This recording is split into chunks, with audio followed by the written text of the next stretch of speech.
Franken Fiends. How are you guys doing?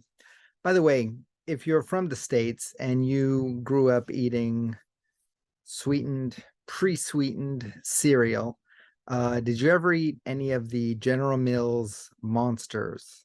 Uh, like which one was your favorite? Were you a Boo Berry guy, Frankenberry, or were you Count Chocula? Now, I always liked Boo Berry, but for some reason, our supermarket did not get Boo Berry that often. Boo Berry was a ghost Boo Berry, said it was a blueberry flavor. I liked that one the best. When I could not get that, I would get the strawberry flavored Frankenberry.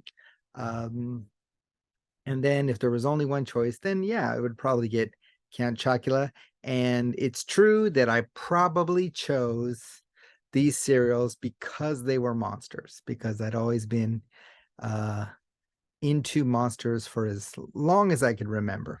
And this is just another indication that during the 70s, there was a resurgence in interest in the monster, partly thanks to the release of all the 30s, 40s, and 50s black and white classic monster movies to local TV stations in like a package, like all over the States.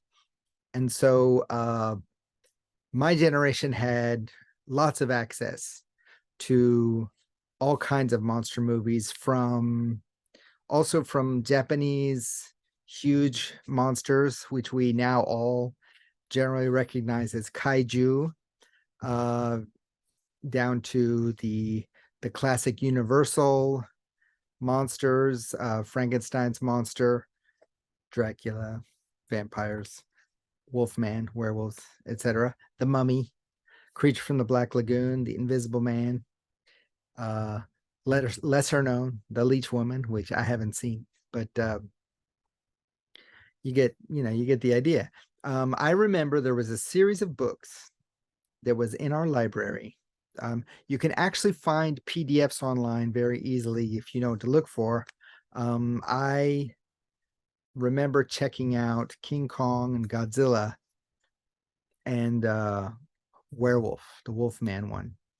And basically it was like a book, a thin book, had orange on the cover, and it told you all you needed to know about a particular kind of monster. The Wolfman book or the Werewolf book had more than just Lon Chaney Jr.'s Wolfman. It also had other werewolves in there.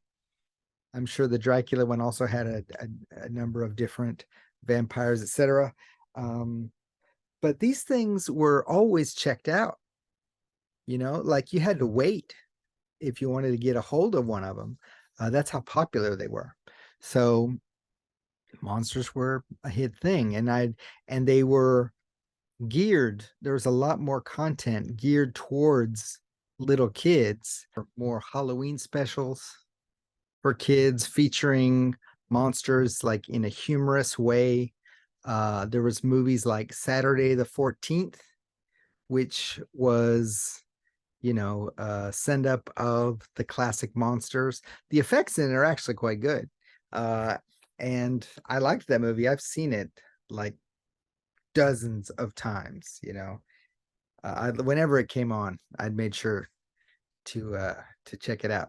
There was cartoons, featuring werewolves and featuring monsters and such. You had reruns of the Addams Family and the Munsters. It was just a really good time to be a monster fan. I had another thing going for me, which was we had cable. It was not like today. It was not like a million channels. It was one channel, and our particular provider would show one cable network, like a kids network, in the morning, and that would be, this is later though, but it would be like Nickelodeon in the afternoon, and then it would be HBO at night. And HBO would show new movies about 6 months after they had been in the, well, maybe it was longer than 6 months.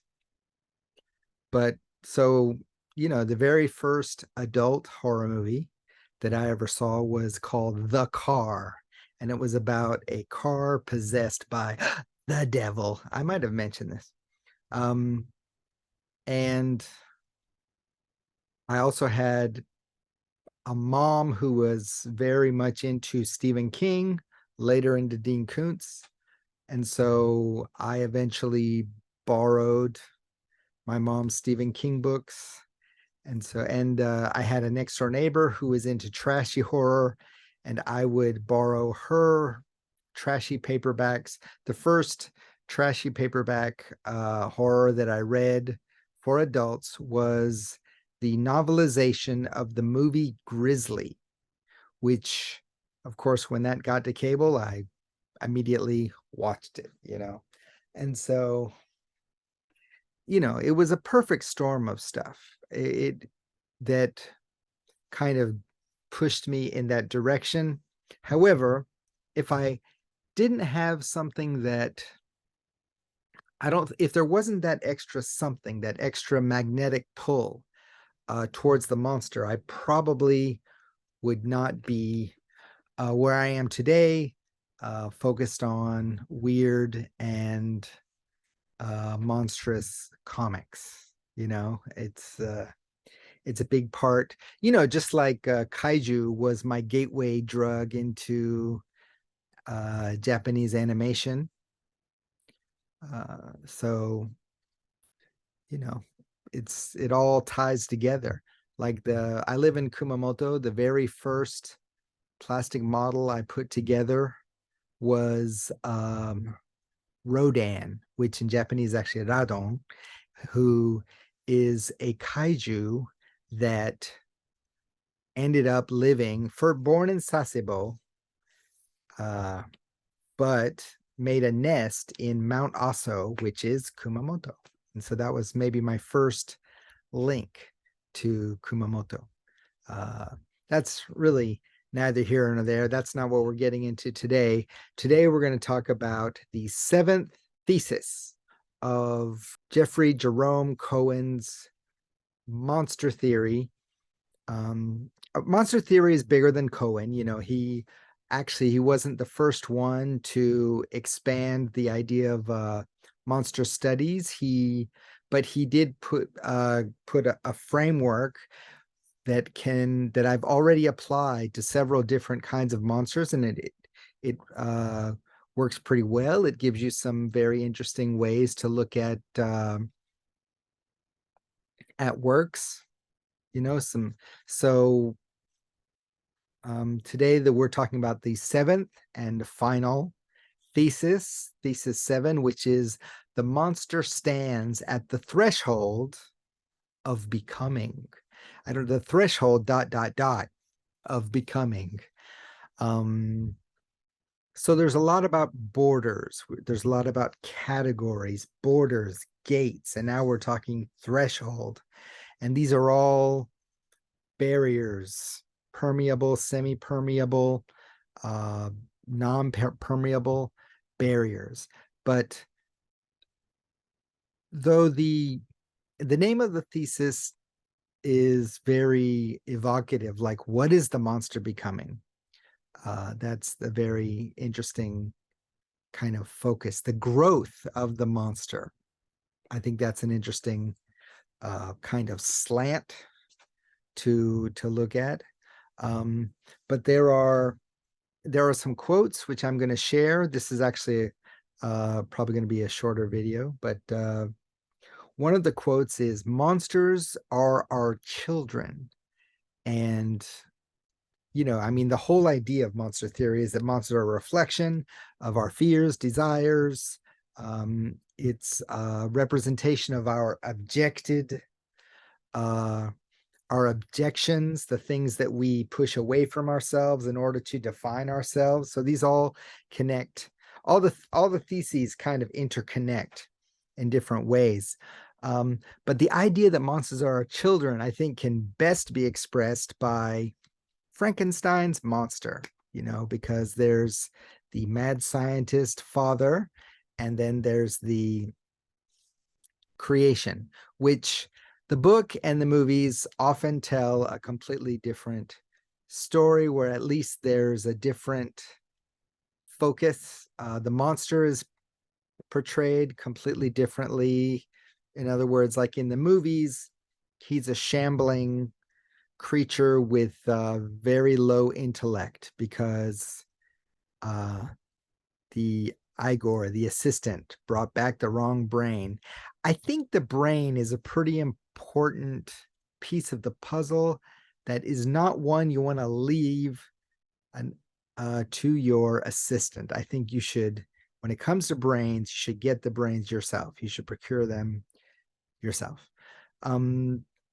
My favorite rendition of Frankenstein in film is probably the TV movie Frankenstein, the Real Story from the 70s with Jane Seymour. Wow, she was really good in that. And you know what's hilarious is that I did not connect Jane Seymour. I'd seen her in several different things and I never connected. I never connected the dots. I just was, every time I saw her, I was like, oh, I like her. But I never connected the dots. That's, Mud stands in high contrast to me today, where now I see somebody, I'm like, oh, they were in that. So this version I'm showing you here, Bernie Wrightson's Frankenstein, this is just perfect. I mean, it's a very grotesque rendition of the creature, the monster, whatever way you want to call it, because Wrightson's just was very good at sinew and veiny stuff. I mean, just really good, like just gave us these great textures and just textured shadows. No, very few flat blacks. It was all textured. It all had depth to it. And you might know Bernie Wrightson if you know anything about American comics. He was the visual half of the creation of Swamp Thing. Him and Len Wein created Swamp Thing. And so you can see some similarities between this Frankenstein, this monster, and Swamp Thing. Yes, I was one of those annoying kids. It's like, he's not Frankenstein, he's Frankenstein's monster. Because I was right. So I had the right to be annoying, I think. However, you could still technically, okay, the monster, the creature calls himself Adam, and so if he is a person, and he is,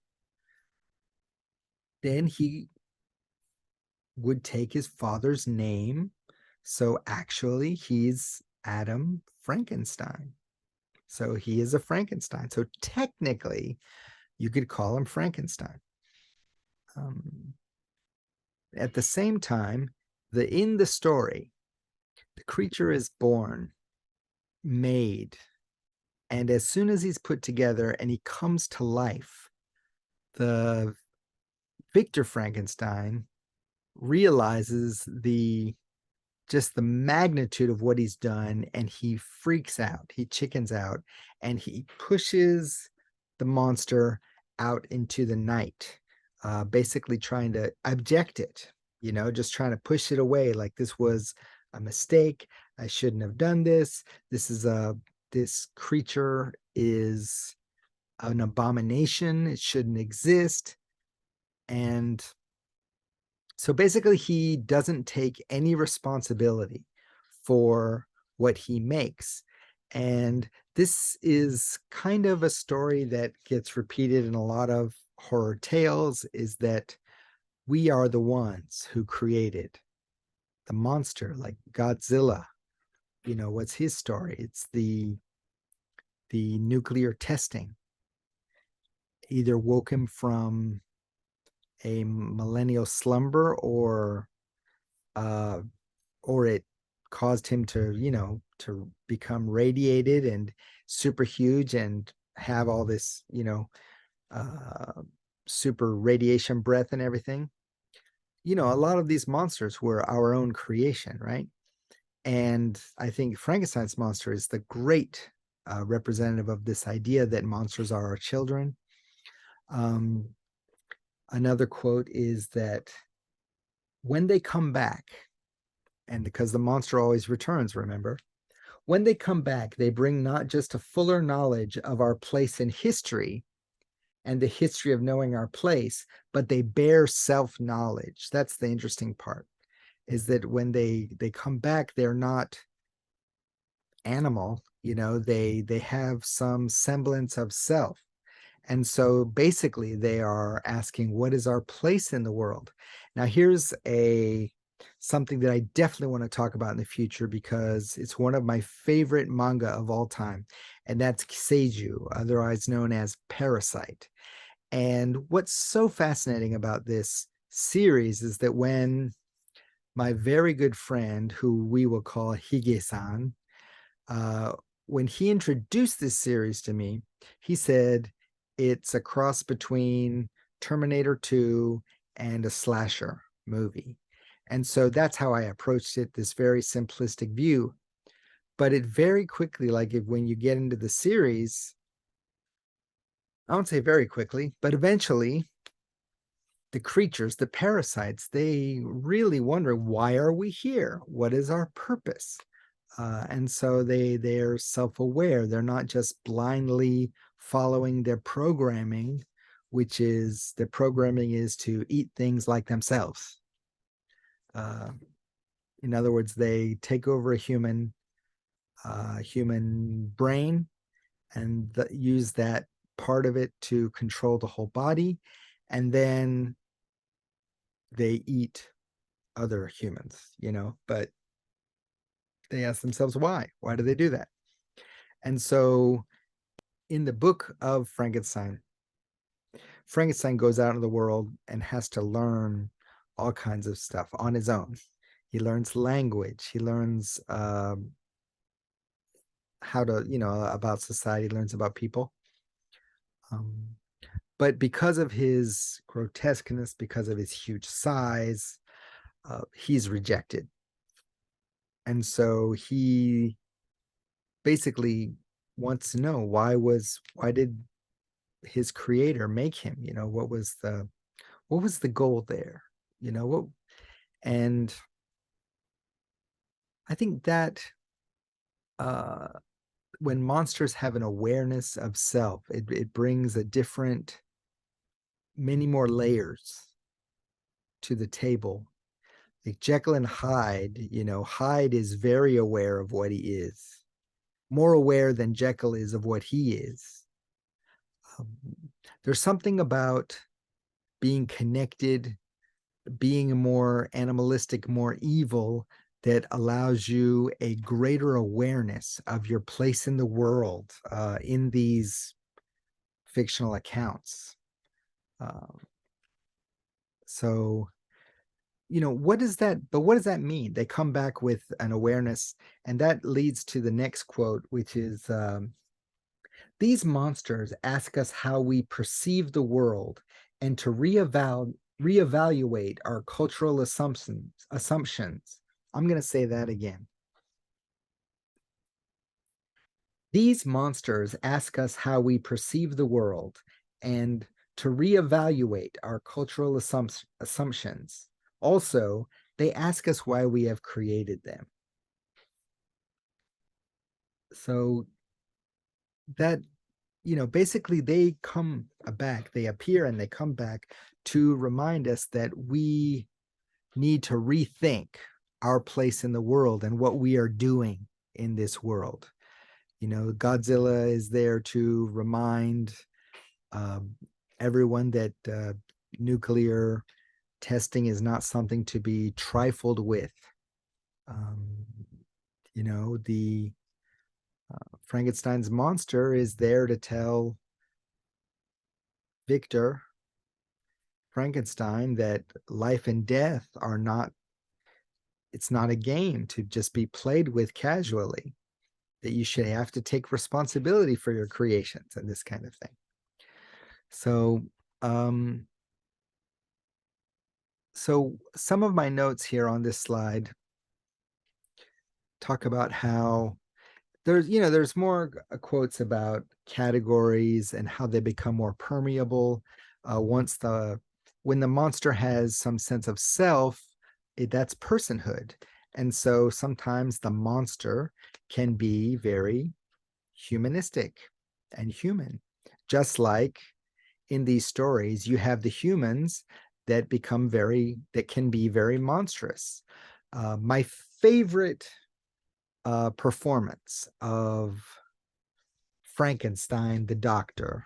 He's actually a medical student in the book. He's actually not a full doctor, but in most of the movies, he's Dr. Frankenstein. Uh, Not counting Young Frankenstein, which is brilliant. Gene Wilder is amazing. Is Peter Cushing's portrayal of uh, Frankenstein, because oh my God, is he evil? He just like screw everybody for science. You're like, I don't care about anybody. I only care about science. So screw all y'all for science. And he just is so great and so dedicated and just you know, uh, will do anything to further his aims. He's the perfect mad scientist. But so he's, like when we read the story, when we see the movies, uh, it's the idea that he's actually the real monster, and the creature itself is a bystander, innocent bystander. Even in the films where he's not intelligent, he's just reactive to everything.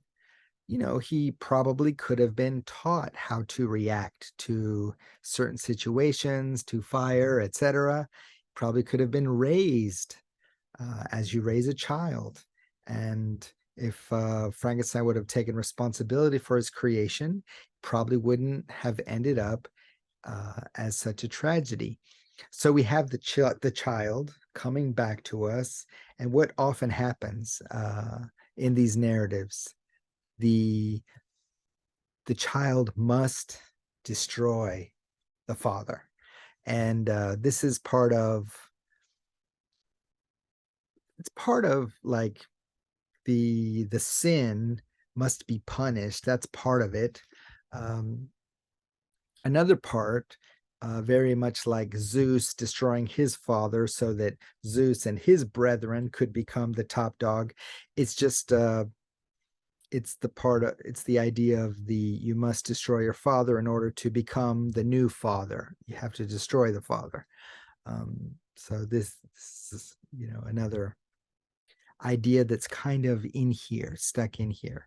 Um, so our question as readers is like, how do we take responsibility for the monsters we've created as a society? And that's the fun part. And we'll just have to see how I apply this to Kimetsu no Yaiba, Demon Slayer, right? And The Promised Neverland. Anyway, until then, see you in the funny papers. This is my PowerPoint. I'll see you then. Bye bye.